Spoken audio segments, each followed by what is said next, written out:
Okay, आज दिनांक 29 अप्रैल 2026। One liner quiz. Question number 1, संविधान का नया संस्करण हाल ही में किस भाषा में लॉन्च किया गया है? संविधान का नया संस्करण हाल ही में किस भाषा में लॉन्च किया गया है? ऑप्शन है उर्दू, सिंधी, पंजाबी, संस्कृत। तो इसका सही आंसर है, बहुत बढ़िया, सिंधी इसका आंसर है। सिंधी में लॉन्च किया गया है।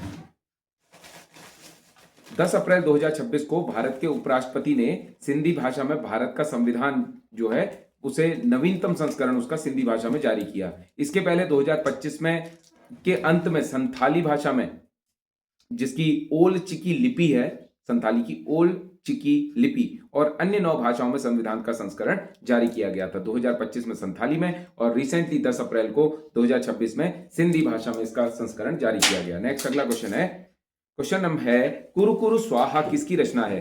कुरु कुरु स्वाहा, कुरु कुरु स्वाहा किसकी रचना है? कुरु कुरु स्वाहा, कुरु कुरु स्वाहा उत्तराखंड का एक लेखक है, बहुत मशहूर लेखक है, मनोहर श्याम जोशी। मनोहर श्याम जोशी, मनोहर श्याम जोशी की रचना है। कुछ इंपॉर्टेंट रचना है मनोहर श्याम जोशी की, जैसे कुरु कुरु स्वाहा, क्याप क्याप कसप, क्याप कसप, नेताजी कहिन, नेताजी कहिन। एक टीवी सीरियल आता था बुनियाद, इसी इन्हीं की एक उपन्यास पर आधारित था, बुनियाद नाम का टीवी सीरियल, बुनियाद। तो क्याप कसप, कक्कू जी काहिन भी है, नेताजी काहिन भी है और कुरु कुरु स्वाहा है बुनियाद। आज का समाज, आज का समाज, रचनाएं बहुत सारी हैं इनकी, लेकिन मैं इंपॉर्टेंट रचनाओं की बात कर रहा हूं। बुनियाद भी ध्यान रखना, आज का समाज।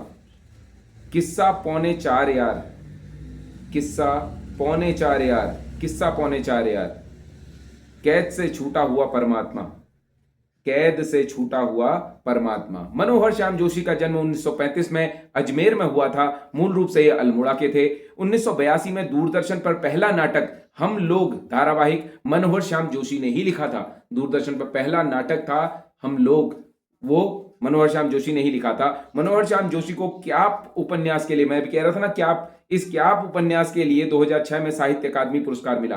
2006 में साहित्य अकादमी पुरस्कार मिला। मनोहर श्याम जोशी ने हिंदी फिल्म पापा कहते हैं कहानी, इसकी कहानी लिखी, पापा कहते हैं की कहानी लिखी हिंदी फिल्म। मनोहर श्याम जोशी द्वारा लिखित उपन्यास कुरु कुरु स्वाहा, कसप, मैं कौन हूं, उत्तराधिकारिणी, ये आदि इंपॉर्टेंट हैं जो हमने लिख लिए। मनोहर श्याम जोशी द्वारा लिखित धारावाहिक हमराही, भैया जी कहिन, मुंगेरी लाल के हसीन सपने, मुंगेरी लाल के हसीन सपने इन्हीं की रचना है। बुनियाद आदि इनकी प्रमुख धारावाहिक सीरियल्स हैं जो इन्होंने लिखे हैं। क्याप और कसप ये कुमाऊनी उपन्यास हैं मनोहर श्याम जोशी के। नेक्स्ट अगला क्वेश्चन है, उत्तराखंड की किस फसल को $1 बिलियन ग्रास कहा जाता है? $1 billion grass, $1 billion grass, $1 billion grass. एक मिलेट होता है उत्तराखंड में, बहुत फेमस है, जिसका नाम है झंगोरा। झंगोरा, ठीक है, झंगोरा, श्यामाक या फिर जंगोरा भी कहा जाता है। जंगोरा, झंगोरा या श्यामाक। इसका वानस्पतिक नाम है इचिनोक्लोआ फ्रूमेंटेसिया, इचिनोक्लोआ फ्रूमेंटेसिया वानस्पतिक नाम है। सूखा प्रतिरोधी फसल है जो कम उपजाऊ भूमि में भी उग सकती है और इसे चावल की तरह खाया जाता है। खासकर झंगोरा की खीर बनाई जाती है उत्तराखंड में। इसमें चावल की तुलना में अधिक प्रोटीन, अधिक फाइबर और पोषण होता है। यह कैल्शियम और फास्फोरस से का अच्छा स्रोत होता है। तो झंगोरा बहुत इंपॉर्टेंट है, एक मिलेट है ये। मिलेट मतलब मोटा अनाज है उत्तराखंड के परिप्रेक्ष्य में। जैसे हम कोदा की बात करते हैं, कोदा मतलब होता है मडुआ। अगला क्वेश्चन है, संयुक्त राष्ट्र महासभा के संबंध में है। मानवाधिकारों की सार्वभौमिक घोषणा 1948 में हुई थी। बहुत इंपॉर्टेंट, कई बार आ गया ये क्वेश्चन। मानवाधिकारों की सार्वभौम घोषणा 1948 में हुई थी, ये क्या है? 1948 में मानवाधिकारों की सार्वभौम घोषणा हुई थी, ये क्या है? ऑप्शंस हैं, संयुक्त राष्ट्र साधारण सभा का एक संकल्प, संयुक्त राष्ट्र की एक संधि, संयुक्त राष्ट्र सुरक्षा परिषद का एक संकल्प या अंतरराष्ट्रीय विधि आयोग का एक प्रतिवेदन? इसका सही आंसर होगा संयुक्त राष्ट्र महासभा, जिसे हम साधारण सभा भी कहते हैं। संयुक्त राष्ट्र महासभा का एक संकल्प पत्र है ये। ऑप्शन नंबर ए इसका सही आंसर है। सुरक्षा परिषद का नहीं है ये संकल्प परिषद, संयुक्त राष्ट्र साधारण परिषद।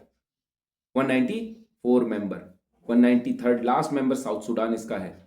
ठीक, साउथ सूडान यूनाइटेड नेशंस, जिसका हेडक्वार्टर हमें न्यूयॉर्क में मिलेगा, मैनहट्टन द्वीप पे, यूएसए के अंदर। तो उस संबंध में है ये, फ्रैंकलिन डी रूजवेल्ट के प्रयासों से हुआ था। तो ठीक है, वापस आते हैं। मानवाधिकारों की सार्वभौम घोषणा क्या है? 1948 में किसकी है? संयुक्त राष्ट्र साधारण सभा का एक संकल्प पत्र है। संयुक्त राष्ट्र महासभा द्वारा 10 दिसंबर, इसलिए मानवाधिकार दिवस कब मनाया जाता है? 10 दिसंबर को मनाया जाता है, इसीलिए मनाया जाता है। संयुक्त राष्ट्र महासभा द्वारा 10 दिसंबर 1948 को पेरिस में इसे अपनाया गया। यह एक ऐतिहासिक दस्तावेज है जो नस्ल, रंग, लिंग, भाषा, धर्म आदि के भेदभाव के बिना दुनिया के सभी मनुष्यों के बुनियादी मानवाधिकारों और स्वतंत्रताओं की, कुल कितने हैं? 30 अनुच्छेद हैं इसके अंदर, इनकी रक्षा करने के लिए इसको परिभाषित करता है। मानवाधिकारों और स्वतंत्रताओं की, बुनियादी मानवाधिकारों और स्वतंत्रताओं की क्या करता है? उनको परिभाषित करता है अनुच्छेद 30 में, आर्टिकल 30 के अंदर। किसका आर्टिकल 30? इसी का, इस चार्टर का, जो यूनाइटेड नेशंस का है, उसका आर्टिकल 30, कुल 30 अनुच्छेद। इसे मानव स्वतंत्रता, न्याय और शांति का आधार माना जाता है। 10 दिसंबर को अंतर्राष्ट्रीय मानवाधिकार दिवस मनाया जाता है। ठीक है, नेक्स्ट अगला क्वेश्चन है, सूची 1 को सूची 2 में सुमेलित करना है। सन्यासी विद्रोह, चुआर विद्रोह, भील विद्रोह, पोलीगर विद्रोह, ये कब कब हुए थे? सामने उसके वो दिए हुए हैं, वीडियो में देख लेना, क्वेश्चन डाल दूंगा मैं। तो हम अलग अलग पहले इस पर बात कर लें। सबसे पहले हेडिंग डालेंगे सन्यासी विद्रोह। सन्यासी विद्रोह वर्ष लिखेंगे 1763 से 1800 के बीच में। सन्यासी विद्रोह आप जानते ही हैं, सन्यासी विद्रोह जिसका वर्णन हमें आनंद मठ में भी मिलता है। ठीक है, तो उसी की बात है ये। बंगाल और बिहार में ब्रिटिश ईस्ट इंडिया कंपनी के खिलाफ पहला संगठित नागरिक धार्मिक विद्रोह था सन्यासी विद्रोह, जो कठोर राजस्व नीतियों और अकाल के दौरान शोषण के कारण हुआ। नागा और गिरी संप्रदाय के सन्यासियों और फकीरों के नेतृत्व में यह आंदोलन हुआ था, जिसे बंकिम चंद्र चटर्जी ने अपने उपन्यास आनंद मठ में चित्रित किया है। इसमें प्रमुख जो नेता थे, उन नेताओं में पंडित भवानी चरण पाठक, मजनू शाह, देवी चौधरानी, रचना भी है ये किसकी? बंकिम चंद्र चटर्जी की। देवी चौधरानी, मूसा शाह और चिराग अली। हिंदू मुस्लिम एकता का प्रतीक था यह आंदोलन, और जिसमें साधु संतों ने गोरिल्ला पद्धति से अंग्रेजी खजानों और कोठियों पर हमले किए। वॉरेन हेस्टिंग ने बड़े कड़े कदम उठाकर इस विद्रोह को दबा दिया, वॉरेन हेस्टिंग ने। तो यह था सन्यासी विद्रोह। चुआर विद्रोह, चुआर विद्रोह 1766 से 1805 के बीच में बंगाल और झारखंड के जंगल महल क्षेत्र में हुआ। रघुनाथ महतो, प्रथम जननायक कहा जाता है रघुनाथ महतो को। दुर्जन सिंह, रघुनाथ महतो ने अपना गांव अपना राज, दूर भगाओ विदेशी राज, ये नारा दिया था। रघुनाथ महतो प्रथम जननायक कहा गया था इन्हें चुआर विद्रोह में। नेक्स्ट भील विद्रोह। भील विद्रोह 1818, 19वीं 20वीं सदी के दौरान 1818 में शुरू हुआ। 19वीं 20वीं सदी के दौरान अलग अलग समय पर विभिन्न नेताओं के नेतृत्व में भील विद्रोह हुआ। प्रमुख नेताओं में गोविंद गुरु, मोतीलाल तेजावत, भीमा नायक, दौलत सिंह, सेवाराम और काजी सिंह शामिल थे। भीमा नायक के साथ हमने एक और व्यक्ति का नाम किया था, बड़ा अजीब सा नाम था उसका, अभी ध्यान सा नहीं आ रहा, मैं मेंशन कर दूंगा। वो भी बहुत इंपॉर्टेंट नेता था। भीमा नायक की मैंने बात की थी, उसकी मां भी बहुत बड़ी एक क्रांतिकारी नेता रही थी भील विद्रोह में, भीमा नायक और उसकी मां। नेक्स्ट पोलीगर विद्रोह। पोलीगर विद्रोह दक्षिण भारत में ब्रिटिश ईस्ट इंडिया कंपनी के औपनिवेशिक शासन के खिलाफ 1799 से 1805 के बीच में यह हुआ। औपनिवेशिक शासन के खिलाफ स्थानीय सामंती सरदारों, पोलीगरों या पलायककार कहते थे उन्हें, पोलीगार या पलायककार, इनके द्वारा किया गया एक सशस्त्र विद्रोह था। यह विद्रोह भारी कराधान और ब्रिटिश हस्तक्षेप के कारण हुआ, जिसका नेतृत्व वीर पांड्या कट्टा बोमन और माधुर बंधु ने किया। अंग्रेजों ने 1805 तक इसे कुचल दिया। बस ये हुआ था मेन। ठीक, तो ये हो गए चुआर विद्रोह, सन्यासी विद्रोह, भील विद्रोह, पोलीगर विद्रोह। हमें ईयर पूछे थे तो जल्दी से इस पे बात कर लेते हैं। तो सन्यासी विद्रोह हो गया 1763 से 1800 के बीच में। दूसरा हो गया चुआर विद्रोह, चुआर विद्रोह होगा 1766 से 1772 के बीच में। तीसरा है भील विद्रोह, भील विद्रोह होगा 1818 से 1831। अभी बात की ना मैंने, 1818 में शुरू हुआ भील विद्रोह, 1818 से 1831 के बीच में।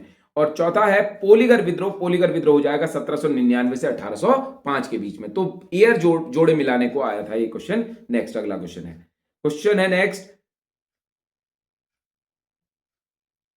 नारी शक्ति वंदन अधिनियम कब राष्ट्रपति द्वारा मंजूर कर लिया गया? नारी शक्ति वंदन अधिनियम, ये कानून नहीं बनाया भी, ये पारित तो हो चुका है। तो 28 सितंबर 2023 को राष्ट्रपति ने इसे मंजूर कर लिया था, नारी शक्ति वंदन अधिनियम। इसमें वही है 30% आरक्षण है किसको? महिलाओं को विधानसभा और लोकसभाओं में। 106वां संविधान संशोधन अधिनियम और 131वां संविधान संशोधन विधेयक लोकसभा और राज्य विधानसभा में महिला आरक्षण की बात करता है, 33% आरक्षण की इसमें बात है। नेक्स्ट, उत्तरकाशी में लंका नामक स्थान पर भागीरथी से कौन सी नदी आकर मिल जाती है? लंका नामक स्थान पर भागीरथी नदी से कौन सी नदी आकर मिल जाती है? जाह्नवी नदी या फिर जाड़ गंगा, जाड़ गंगा नदी, या फिर जिसको जाह्नवी भी कहा जाता है, वो भागीरथी से आकर मिल जाती है। जाह्नवी या जाड़ गंगा। कुछ इंपॉर्टेंट बातें, जैसे नेलंग घाटी यही मिलेगी उत्तरकाशी में। नेलंग घाटी के भ्रमण के लिए भी ये क्षेत्र प्रवेश बिंदु है। लंका से ही प्रवेश होता है नेलंग घाटी के लिए। यहां भारत का इनर लाइन परमिट एरियाज होते हैं ना, कुछ इनर लाइन परमिट एरियाज में आते हैं ये, जैसे नेलंग घाटी, गर्तंगली, ये सब क्षेत्र इनर लाइन परमिट एरियाज में आते हैं। यहां के लिए परमिट चाहिए जाने के लिए, बिना सरकारी परमिट के आप ऐसे ही नहीं जा सकते उस जगह पे। नेलंग घाटी के भ्रमण के लिए भी एक प्रमुख प्रवेश बिंदु है लंका।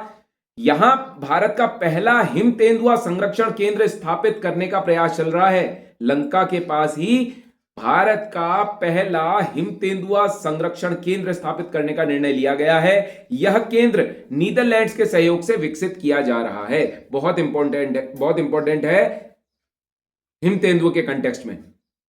सुमेरु पर्वत से निकलकर थांगला दर्रे से होते हुए भैरव घाटी के समीप लंका नामक स्थल पर भागीरथी से जाड़ गंगा मिल जाती है। सुमेरु पर्वत से निकलती है और थांगला, मुनिंगला, नेलंग, सांगचोकला मैंने कई बार बोला है, तो थांगला दर्रे से होते हुए बहती है जाड़ गंगा, वो मिल जाती है लंका नामक स्थल पर भागीरथी से। अगला क्वेश्चन है, प्रसिद्ध निर्मला उपन्यास के लेखक कौन है? निर्मला उपन्यास के लेखक कौन है? प्रसिद्ध निर्मला उपन्यास के लेखक है प्रेमचंद। निर्मला उपन्यास का विषय वस्तु है क्या? ये दहेज प्रथा पर आधारित है, अनमेल विवाह पर आधारित है। अनमेल मतलब मेल ही नहीं है उस विवाह का, उस पर आधारित है, और मध्यम वर्गीय समाज की समस्याओं पर आधारित है। किस पर? दहेज प्रथा, अनमेल विवाह और जो मध्यम वर्गीय समाज की समस्याएं, उस पर आधारित है निर्मला। इसकी विषय वस्तु हो गई है। कहानी क्या है? एक 15 वर्षीय निर्मला की शादी एक अधेड़ उम्र के व्यक्ति से हो जाती है, जिसके पहले से 3 बेटे थे। उसे पति और सौतेले बेटों के तिरस्कार का सामना करना पड़ता है। इसी पर आधारित ये निर्मला कहानी है। महत्व क्या है इसका, इस रचना का? इसे प्रेमचंद का पहला यथार्थवादी और हिंदी का पहला मनोवैज्ञानिक उपन्यास माना जाता है। यथार्थवादी और हिंदी का पहला मनोवैज्ञानिक उपन्यास माना जाता है प्रेमचंद का निर्मला उपन्यास। Thank you.